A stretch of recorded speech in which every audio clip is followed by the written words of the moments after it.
Hello friends आज video का topic गमले से निकलने वाली पुरानी मिट्टी को यूज कैसे करना है, उसे रिसाइकल कैसे करना है, उसमें खाद का रेशो क्या लेना है, ये सारा कुछ इन्फॉर्मेशन मैं डिटेल में देने वाला हूँ। तो मेरे साथ अंत तक बने रहिए। मैं हूं अनूप, आपका होस्ट, और आप देख रहे हैं मेरे यूट्यूब चैनल बगिया की एपीसी। फ्रेंड्स, अगर आपके गार्डन में कोई गमला खाली हो रहा है जिसमें कोई रेगुलर प्लांट लगा हुआ था, वो डेड हो गया है, या फिर कोई सीजनल प्लांट था और सीजन खत्म होने से वो डेड हुआ है, या फिर आपने बहुत सारे गमलों में से मिट्टी निकाल के इकट्ठी कर रखी है, तो इस मिट्टी को अगर उपचारित नहीं करते हैं और हम यूज़ कर लेते हैं तो क्या क्या समस्या हो सकती है। सो फ्रेंड्स, सबसे पहले आपको ये समझना रहेगा कि अगर आपके गमले की मिट्टी ठीक ठाक है, कोई बीमारी नहीं है, और इस मिट्टी को आपने यूज़ कर लिया तो क्या होगा। तो पहली समस्या हो सकती है कि इसके अंदर में उपजाऊ क्षमता कम होने के कारण, क्योंकि पहले से इसमें पौधा लगा हुआ था और उपजाऊ क्षमता कम होने के कारण नया पौधा हम लगा देते हैं तो उसकी विकास जो है अवरुद्ध हो सकती है, कम हो सकती है, ग्रोथ उसकी रुक सकती है। आगे जाके उसके अंदर में बीमारियां भी आकर्षित हो सकती हैं, इम्यूनिटी सिस्टम उसका लो हो सकता है, इसके कारण लंबे समय तक की चलने वाली बीमारी भी लग सकती है। तीसरी एक समस्या हो सकती है, मिट्टी अगर पहले से गीली हो और उसके अंदर में आपने पौधा लगा दिया तो वो जो पौधा है, मिट्टी गीली होने के कारण धीरे धीरे चिकनी होने लग जाती है, वेट सॉइल हो जाती है और पानी नीचे जाके रुकने लग जाता है, तो इससे रूट जो है डैमेज होने लग जाती हैं, नई रूट्स नहीं बनती हैं और पौधा धीरे धीरे 1 से 1.5 महीने में खराब होकर मरने लग जाता है। तो ऐसे बहुत सारे पौधे मर जाते हैं अगर हम पुरानी मिट्टी के अंदर में कोई पौधा लगाते हैं, भले ही उस मिट्टी में कोई संक्रमण नहीं हो। अगर मिट्टी के अंदर में संक्रमण है तो क्या समस्या हो सकती है। डायरेक्टली मैंने कोई पौधा लगा दिया, पहले से मिट्टी संक्रमित है, तो पौधा जो है नया वाला मर सकता है। दूसरा, लंबे समय तक चलने वाली बीमारी लग सकती है जो कि अंदर कोशिकाओं तक घर कर सकती है। इसके साथ में दूसरे पौधों तक इस मिट्टी पे होने वाली बीमारी दूसरे पौधों तक जा सकती है, क्योंकि हम गार्डन में एक कॉमन टूल का यूज़ करते हैं सारे पॉट के लिए। तो इस पॉट में अगर मैं कोई टूल लगाता हूँ और वो टूल मैं दूसरे पॉट पे यूज़ करता हूँ तो वहाँ पे इसका संक्रमण फैल सकता है। इसके साथ में हानिकारक जो बैक्टीरिया हैं वो इस पौधे को खराब कर सकते हैं और दूसरे जो पौधे हैं उस पे भी जा सकते हैं और दूसरे पौधों की मिट्टी को भी संक्रमित कर सकते हैं। इसके साथ में ही हमारा जो नया पौधा हमने लगाया है उस पर की गई हमारी सारी मेहनत बर्बाद हो सकती है, खराब हो सकती है।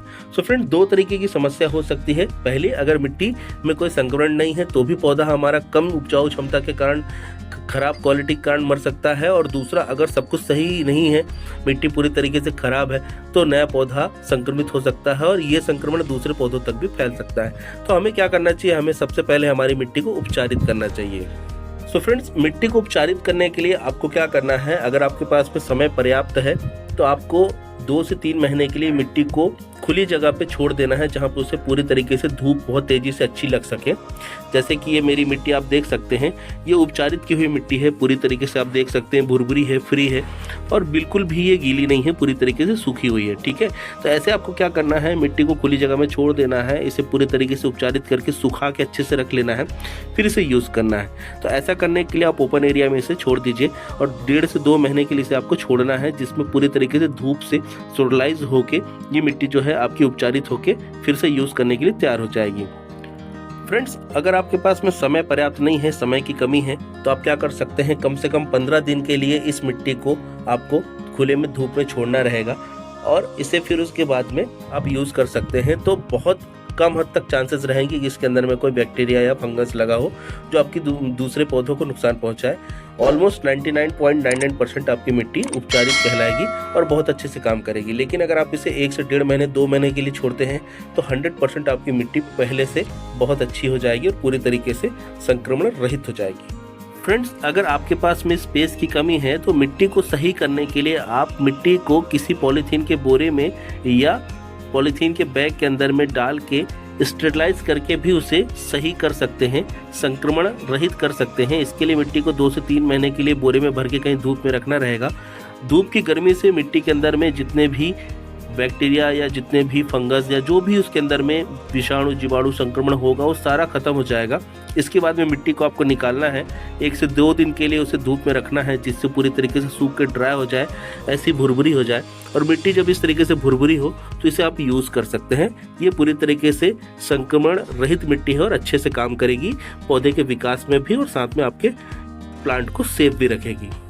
फ्रेंड्स, अगर हम मिट्टी को सोलराइज करते हैं या स्टेरलाइज करते हैं तो हमें क्या क्या फ़ायदे होते हैं। सो फ्रेंड्स, पहला फ़ायदा होता है इसके अंदर में जो भी हानिकारक बैक्टीरिया होते हैं वो पूरी तरीके से ख़त्म हो जाते हैं। मिट्टी के अंदर में से नमी खत्म होती है तो इसके अंदर में ताकत वापस से बढ़ जाती है, यानी कि इसकी फर्टिलिटी धीरे धीरे बढ़ने लग जाती है। इसे रिसाइकल करना भी आसान होता है। इसके अंदर में आप खाद मिलाना चाह रहे हैं या बालू मिलाना चाह रहे हैं, कुछ भी आप इसमें ऐड करना चाह रहे हैं वो भी आसान हो जाता है।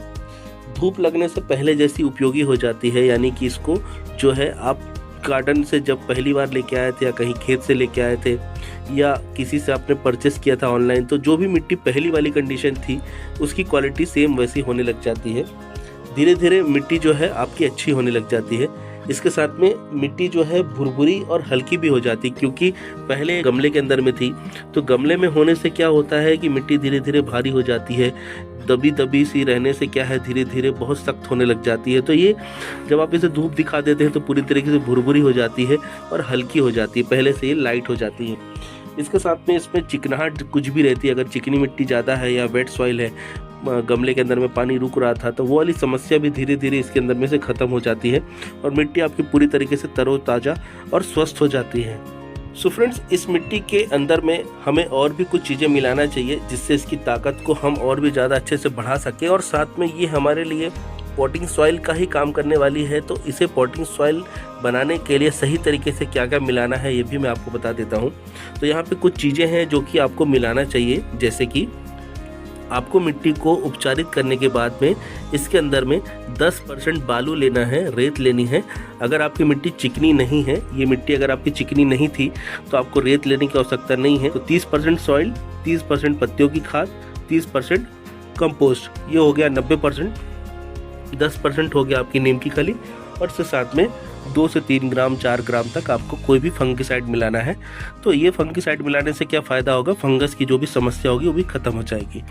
तो ओवरऑल आपका ये 100% का कॉम्बिनेशन हो गया, जिसमें 10% नीम की खली, 30% पत्तियों की खाद या फिर छिलके वगैरह, मूंगफली के छिलके, मटर के छिलके, 30% आपकी खाद और 30% आपकी मिट्टी। ये 100% कॉम्बिनेशन आपने बना के फिर इसके अंदर में कोई भी पौधा लगाएंगे, उसकी ग्रोथ बहुत अच्छी रहेगी, पौधा बहुत अच्छे से चलेगा और कोई परेशानी आपको नहीं आएगी। तो इस तरीके से आपको मिट्टी को रिसाइकल करना है। इस इन्फॉर्मेशन को मैं यहीं पे वाइंड अप कर रहा हूँ। इस टॉपिक से रिलेटेड अगर कोई भी क्वेरी है तो मुझे आप कमेंट बॉक्स में पूछ सकते हैं। टॉपिक कैसा लगा है मुझे आप कमेंट करके जरूर बताइएगा। टिल देन के लिए friends, bye bye, thank you, happy gardening.